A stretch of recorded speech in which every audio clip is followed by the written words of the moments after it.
बहाई समुदाय के सहयोग से एसएनडीटी कॉलेज के छात्रों द्वारा अधिनियमित मॉडल भारतीय संसद प्रणाली ने ज्ञान, कौशल और सामग्री का उल्लेखनीय प्रदर्शन किया। स्टार न्यूज़ संवाददाता सलीम सैयद की एक खास रिपोर्ट। मुंबई 14 मार्च। मुंबई बहाई समुदाय के सहयोग से एसएनडीटी कॉलेज के छात्रों द्वारा अधिनियमित मॉडल भारतीय संसद प्रणाली ने ज्ञान, कौशल और सामग्री का उल्लेखनीय प्रदर्शन किया। एसएनडीटी कॉलेज की प्रोफेसर श्रीमती चित्रा लेले और संकाय सदस्यों द्वारा विशेषज्ञ रूप से समन्वित इस कार्यक्रम में प्रतिष्ठित न्यायाधीश श्रीमती विनया देशपांडे, सीएनएन के ब्यूरो प्रमुख और बहाइयों की स्थानीय आध्यात्मिक सभा की मुंबई सचिव नरगिस गौड़ ने भाग लिया। कार्यक्रम के मुख्य आकर्षणों में से एक बहाई वक्ता की अंतर्दृष्टिपूर्ण प्रस्तुति थी, जिसमें बहाई दृष्टिकोण से एक आदर्श संसदीय प्रणाली के लिए आवश्यक गुणों पर जोर दिया गया था। वक्ता ने सामंजस्यपूर्ण और प्रभावी शासन संरचना के स्तंभों के रूप में एकता, न्याय, परामर्श और सहयोग के महत्व को रेखांकित किया। ये देखकर खुशी हुई कि स्थानीय भाषा बोलने वालों सहित सभी छात्र धारा प्रवाह अंग्रेजी में खुद को अभिव्यक्त कर रहे हैं, जो उनके समर्पण और मुंबई के बहाई समुदाय द्वारा प्रदान किए गए समर्थन का प्रमाण है। अंग्रेजी अध्यापिका श्रीमती शाहनाज पुथरन को विशेष सम्मान दिया गया, जिनके मार्गदर्शन और प्रोत्साहन ने छात्रों के आत्मविश्वास और वाक्पटुता को बढ़ाने में महत्वपूर्ण भूमिका निभाई। कार्यक्रम को प्रिंसिपल से अटूट समर्थन मिला, जिन्होंने समग्र शिक्षा और पाठ्योत्तर जुड़ाव के प्रति प्रतिबद्धता दिखाते हुए छात्रों को परीक्षा के समय भी भाग लेने की अनुमति दी। अंत में, मॉडल इंडियन पार्लियामेंट सिस्टम कार्यक्रम एक शानदार सफलता थी, जिसमें जीवंत और आकर्षक तरीके से शिक्षा, सहयोग और सांस्कृतिक आदान प्रदान का मिश्रण था। इसने विविधता में एकता की भावना और समाज के उज्जवल भविष्य को आकार देने में युवाओं की भागीदारी का उदाहरण दिया। इस अवसर पर प्राचार्य, एसएनडीटी कॉलेज की डॉक्टर जसवंतदी वाम्बुरकर ने बताया कि साइंस डिपार्टमेंट हमारे कॉलेज की जो पॉलिटिकल साइंस डिपार्टमेंट की जो स्टूडेंट्स है और फैकल्टी मेंबर्स है, इन्होंने यूथ पार्लियामेंट यहाँ पर पेश किया। तो ये एक स्टूडेंट्स के लिए बहुत अच्छा अनुभव था, ये समझने के लिए कि पार्लियामेंट किस तरीके से काम करता है। तो यहाँ पर मेनली डिसेंट एंड डिस्कशन, ये इसका इसेंस है कि किस तरीके से हर एक मुद्दा जो भारत में डेमोक्रेसी किस तरीके से काम करती है, जो अलग अलग पॉलिसीज़ यहाँ पे बनती है, या भारत के अलग अलग जो कम्युनिटीज़ है, अलग अलग जो कास्ट, क्लास, जेंडर से संबंधित या कोई भी जो इश्यूज़ है, पर्टिनेंट इश्यूज़ है, सोशल इश्यूज़ होंगे, पॉलिटिकल इश्यूज़ होंगे, इकोनॉमिक इश्यूज़ होंगे, कल्चर से रिलेटेड होंगे, and mainly because hours is a women's university, तो विमेन से रिलेटेड भी कुछ इश्यूज़ अभी जो है, जैसे नारी शक्ति अभियान, तो ऐसे अलग अलग इश्यूज़, इनकी चर्चा संसद में कैसे होती है, उसके लिए अपोजिशन पार्टी या फिर जो रूलिंग पार्टी है, उनके जो सदस्य है वो किस तरीके से काम करते हैं, अलग अलग विषयों के ऊपर स्टडी करके यहाँ पर प्रेजेंटेशंस करते हैं। तो ये कोई भी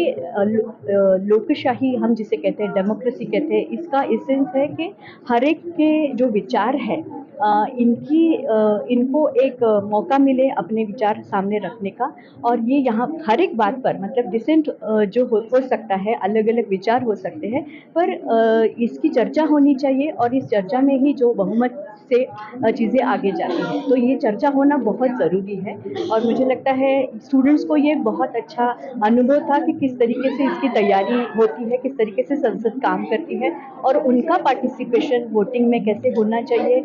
मुझे लगता है ये बहुत अच्छा अनुभव उनके लिए था। मेनली तो ये था कि स्टूडेंट्स को ये एक अनुभव मिले कि संसद किस तरीके से काम करती है, और क्योंकि ये पॉलिटिकल साइंस डिपार्टमेंट के स्टूडेंट्स हैं, तो इसके लिए उनको भी मतलब दे शुड रिस्पेक्ट, मतलब एक तरीके से स्टूडेंट्स में ये एक विचार रहता है कि संसद जिस तरीके से लोकसभा या यहाँ पर जिस तरीके से चर्चा होती है, तो ये कोई बहुत मायने नहीं रखती उनके लिए, इन्हें काफ़ी रिडिक्यूल किया जाता है। पर जब उन्होंने खुद तैयारी की तो उनको समझ में आया कि हर एक विषय पर कितना विचार करके या अपने मुद्दे कितना स्टडी करके यहाँ के सदस्य जो होते हैं वो अपने सामने रखते हैं। तो यही मेनली उनको इनलाइटन करने के लिए और उनको डेमोक्रेसी की तरफ मतलब they should respect democracy and they should participate by way of voting and other activities. तो मुझे लगता है यही मेनली उद्देश्य था इस एक्टिविटी का। पार्लियामेंट को लेकर इतने यंग बच्चों में और इतनी यंग छात्राओं में कितना ज़्यादा अवेयरनेस आ गया है, अच्छे मुद्दों को उन्होंने सामने सबके सामने रखा, उस पर अच्छे डिबेट्स किए। हमारी लोकसभा जिस तरीके से फंक्शन करती है वैसा ही एक मॉक संसद उन्होंने हमारे सामने बहुत सक्सेसफुली प्रेजेंट किया। इन सब को मेरी बहुत शुभकामनाएं। बढ़ाएं और ऐसे ही आगे ये लड़कियां बढ़ें और हर क्षेत्र में अपना परचम लहराएं। Today was a very interesting day for us. We had our college students from SNDT Girls College here at the Baha'i Center enacting the model Indian parliamentary system. And it was really very fascinating to note the kind of content, the kind of detailed study that they had done, also depicting the Lok Sabha, the Rajya Sabha, the opposition, the speakers. It was a very illuminating session. The only thing that I would like to share over here is that what would be an an ideal Indian parliamentary system? One which denotes unity in diversity, one which has a proper deeper sense of consultation and collaboration, because it is only with consultation that one can come out with progressive ideas, can elucidate the thoughts, the processes. Then, of course, as far as justice and equity is concerned, and the most important fact is service to humanity, which elevates us to a higher level of divinity and also brings out of the animal nature that we have.